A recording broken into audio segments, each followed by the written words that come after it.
আমাদের সময় একটা ডিসেম্বর ছিল, যে ডিসেম্বরে আমরা পরীক্ষা শেষ করে নানু বাসায় চলে যেতাম, খেলাধুলা করতাম, প্রতিনিয়ত নিত্য নতুন খেলায় মগ্ন থাকতাম। আর সবাই মিলে চিন্তা করতাম আজকে যে খেলাটা খেলেছি কালকে তার নতুনত্ব কী খেলা যায়। এখনও ডিসেম্বর আসে, কিন্তু আগের মতো সেই আমেজটা আসে না।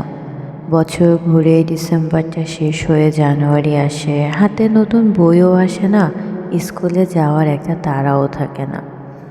সময় চলে যায়, বছর ঘুরে যায়, জীবনটা ঠিকই চলে যায়, কিন্তু কিছু কিছু জায়গায় মানুষের অনুভূতিগুলো আটকে থাকে। আমাদের জীবনগুলা অনেক পরিবর্তনশীল। সময়ের তাগিদে, দিনের ব্যস্ততায় আস্তে আস্তে জীবনের তারতম্যটা পরিবর্তন হতে থাকে।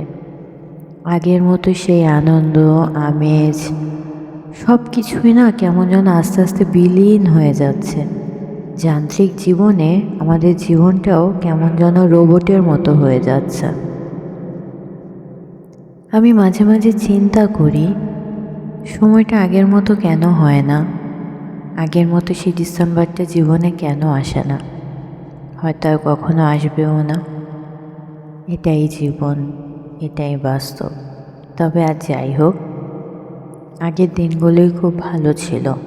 কেউ বলে আজকের দিনের থেকে কালকের দিনটা আরও বেশি ভালো হবে, কিন্তু আমি মনে করি আজকের দিনটা যেমন গেছে কালকের দিনটা এরকম নাও হতে পারে। হ্যাঁ, অবশ্যই আমার কর্মের জন্য কালকের দিনটা ভালো হতে পারে, কিন্তু আমি কি আজকের দিনটাকে আর কালকের মতো করতে পারবো?